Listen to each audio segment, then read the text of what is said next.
ലേവ്യ പുസ്തകം അധ്യായം 4.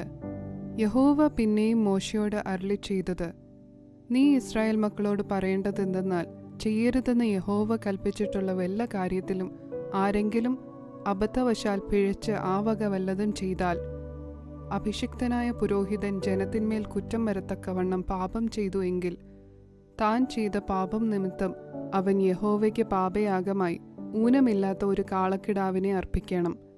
അവൻ ആ കാളയെ സമാഗമന കൂടാരത്തിന്റെ വാതിൽക്കൽ യഹോവയുടെ സന്നിധിയിൽ കൊണ്ടുവന്ന് കാളയുടെ തലയിൽ കൈവച്ച് യഹോവയുടെ സന്നിധിയിൽ കാളയെ അറുക്കണം. അഭിഷിക്തനായ പുരോഹിതൻ കാളയുടെ രക്തം കുറെയെടുത്ത് സമാഗമന കൂടാരത്തിൽ കൊണ്ടുവരേണം. പുരോഹിതൻ രക്തത്തിൽ വിരൽ മുക്കി യഹോവയുടെ സന്നിധിയിൽ വിശുദ്ധ മന്ദിരത്തിന്റെ തിരശ്ശീലയ്ക്ക് മുൻപിൽ 7 പ്രാവശ്യം തളിക്കണം. പുരോഹിതൻ രക്തം കുറെ യഹോവയുടെ സന്നിധിയിൽ സമാഗമന കൂടാരത്തിലുള്ള സുഗന്ധവർഗത്തിൻ ധൂപപീഠത്തിന്റെ കൊമ്പുകളിൽ പുരട്ടേണം. കാളയുടെ ശേഷം രക്തം മുഴുവനും സമാഗമന കൂടാരത്തിന്റെ വാതിൽക്കലുള്ള ഹോമയാഗപീഠത്തിന്റെ ചുവട്ടിൽ ഒഴിച്ചു കളയണം. പാപയാഗത്തിനുള്ള കാളയുടെ സകല മേധസ്സും, കുടൽ പൊതിഞ്ഞിരിക്കുന്ന മേധസ്സും, കുടലിന്മേലുള്ള സകല മേധസ്സും അതിൽ നിന്ന് നീക്കണം. മൂത്രപിണ്ഡം രണ്ടും അവയുടെ മേൽ കടിപ്രദേശത്തുള്ള മേധസ്സും മൂത്രപിണ്ഡങ്ങളോടുകൂടെ കരളിന്മേലുള്ള വപയും അവൻ എടുക്കണം. സമാധാനയാഗത്തിനുള്ള കാളയിൽ നിന്ന് എടുത്തതുപോലെ തന്നെ പുരോഹിതൻ ഹോമയാഗപീഠത്തിന്മേൽ അത് ദഹിപ്പിക്കണം.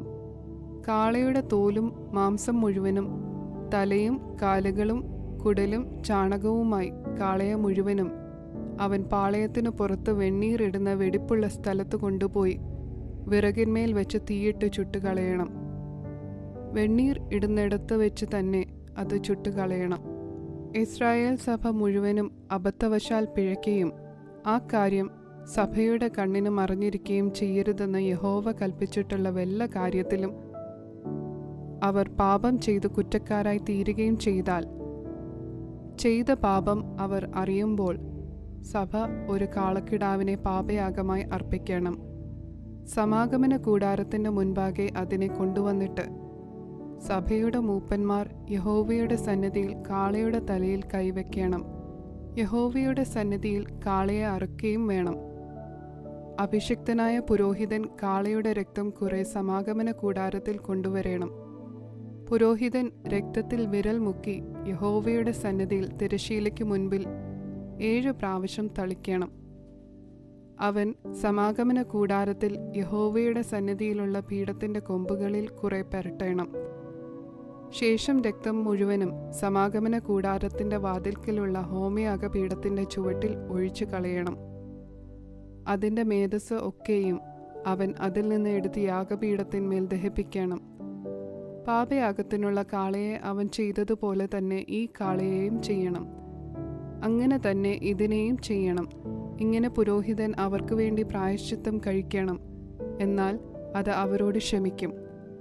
പിന്നെ അവൻ കാളയെ പാളയത്തിനു പുറത്തു കൊണ്ടുപോയി മുൻപിലത്തെ കാളയെ ചുട്ടുകളഞ്ഞതുപോലെ ഇതിനെയും ചുട്ടുകളയണം. ഇത് സഭയ്ക്ക് വേണ്ടിയുള്ള പാപയാഗം.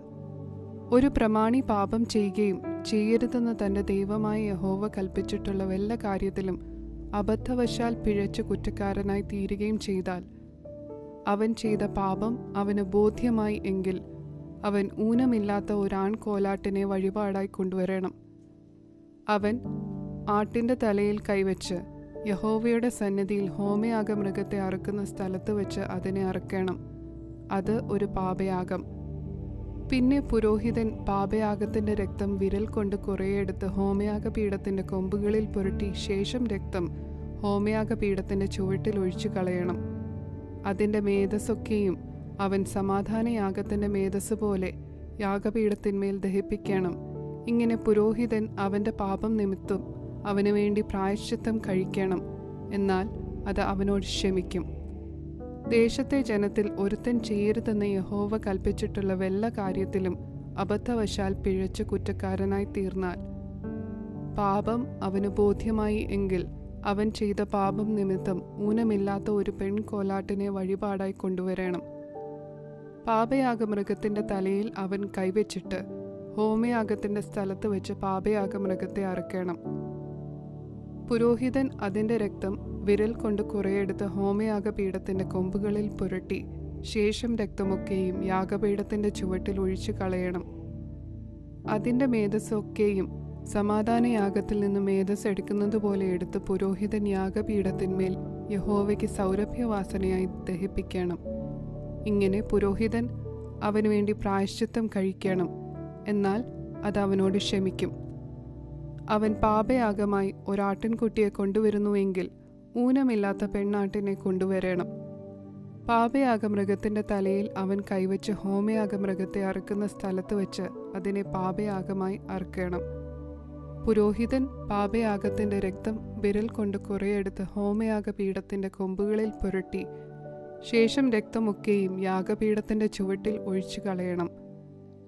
അതിൻ്റെ മേധസ്സൊക്കെയും സമാധാനയാഗത്തിൽ നിന്നും ആട്ടിൻകുട്ടിയുടെ മേധസ് എടുക്കുന്നത് പോലെ അവൻ എടുക്കണം. പുരോഹിതൻ യാഗപീഠത്തിന്മേൽ യഹോവയുടെ ദഹനയാഗങ്ങളെപ്പോലെ അവയെ ദഹിപ്പിക്കണം. അവൻ ചെയ്ത പാപത്തിന് പുരോഹിതൻ ഇങ്ങനെ പ്രായശ്ചിത്തം കഴിക്കണം, എന്നാൽ അത് അവനോട് ക്ഷമിക്കും.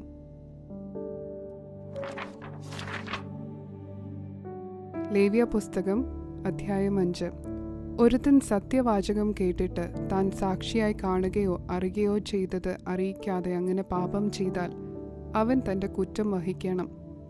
ശുദ്ധിയില്ലാത്ത കാട്ടുമൃഗത്തിൻ്റെ പിണമോ, ശുദ്ധിയില്ലാത്ത നാട്ടുമൃഗത്തിൻ്റെ പിണമോ, ശുദ്ധിയില്ലാത്ത ഇഴജാതിയുടെ പിണമോ, ഇങ്ങനെ വല്ല അശുദ്ധ വസ്തുവും ഒരുത്തൻ തൊടുകയും അത് അവന് മറവായിരിക്കുകയും ചെയ്താൽ അവൻ അശുദ്ധനും കുറ്റക്കാരനുമാകുന്നു.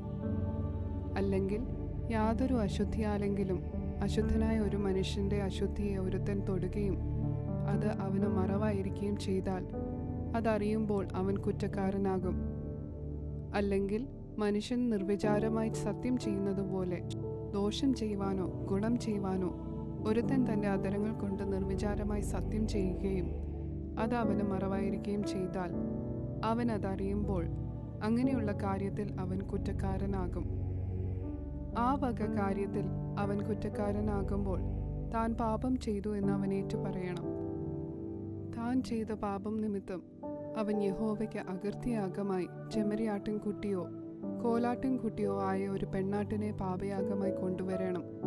പുരോഹിതൻ അവനു വേണ്ടി അവൻ്റെ പാപം നിമിത്തം പ്രായശ്ചിത്തം കഴിക്കണം. ആട്ടിൻകുട്ടിക്ക് അവന് വകയില്ലെങ്കിൽ താൻ ചെയ്ത പാപം നിമിത്തം അവൻ 2 കുറുപ്രാവിനെയോ 2 പ്രാവിൻ കുഞ്ഞിനെയോ ഒന്നിനെ പാപയാഗമായും മറ്റേതിനെ ഹോമയാഗമായും യഹോവയ്ക്ക് കൊണ്ടുവരണം. അവൻ അവയെ പുരോഹിതന്റെ അടുക്കൽ കൊണ്ടുവരണം. അവൻ പാപയാഗത്തിനുള്ളതിനെ മുൻപേ അർപ്പിച്ച് അതിൻ്റെ തല കഴുത്തിൽ നിന്ന് പിരിച്ചു പറിക്കണം, എന്നാൽ 2 പിളർക്കരുത്. അവൻ പാപയാഗത്തിൻ്റെ രക്തം കുറെ യാഗപീഠത്തിൻ്റെ പാർശ്വത്തിൽ തളിക്കണം. ശേഷം രക്തം യാഗപീഠത്തിൻ്റെ ചുവട്ടിൽ പിഴിഞ്ഞു കളയണം. ഇത് പാപയാഗം. 2ാമത്തേതിനെ അവൻ നിയമപ്രകാരം ഹോമയാഗമായി അർപ്പിക്കണം. ഇങ്ങനെ പുരോഹിതൻ അവൻ ചെയ്ത പാപം നിമിത്തം അവനു വേണ്ടി പ്രായശ്ചിത്തം കഴിക്കണം, എന്നാൽ അത് അവനോട് ക്ഷമിക്കും. 2 കുറുപ്രാവിനോ 2 പ്രാവിൻ കുഞ്ഞിനോ അവന് വകയില്ലെങ്കിൽ പാപം ചെയ്തവൻ പാപയാഗത്തിന് 1 ഡങ്ങഴി നേരിയ മാവ് വഴിപാടായി കൊണ്ടുവരണം. അത് പാപയാഗമാകൊണ്ട് അതിന്മേൽ എണ്ണ ഒഴിക്കരുത്, കുന്തുരുക്കം ഇടുകയും അരുത്. അവൻ അത് പുരോഹിതന്റെ അടുക്കൽ കൊണ്ടുവരണം. പുരോഹിതൻ നിവേദ്യമായി അതിൽ നിന്ന് കൈ നിറച്ചെടുത്ത് യാഗപീഠത്തിന്മേൽ യഹോവയ്ക്കുള്ള ദഹനയാഗങ്ങളെപ്പോലെ ദഹിപ്പിക്കണം. ഇത് പാപയാഗം. ഇങ്ങനെ പുരോഹിതൻ ആ വക കാര്യത്തിൽ അവൻ ചെയ്ത പാപം നിമിത്തം അവനു വേണ്ടി പ്രായശ്ചിത്തം കഴിക്കണം, എന്നാൽ അത് അവനോട് ക്ഷമിക്കും. ശേഷിപ്പുള്ളത് ഭോജനയാഗം പോലെ പുരോഹിതന് ഇരിക്കണം.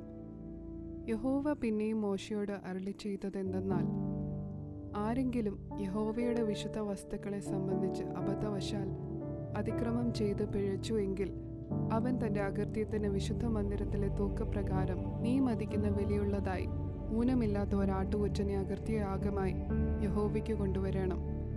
വിശുദ്ധ വസ്തുക്കളെ സംബന്ധിച്ച് താൻ പിഴച്ചതിനു പകരം മുതലും അതിനോട് 1/5 കൂട്ടിയും അവൻ പുരോഹിതന് കൊടുക്കണം.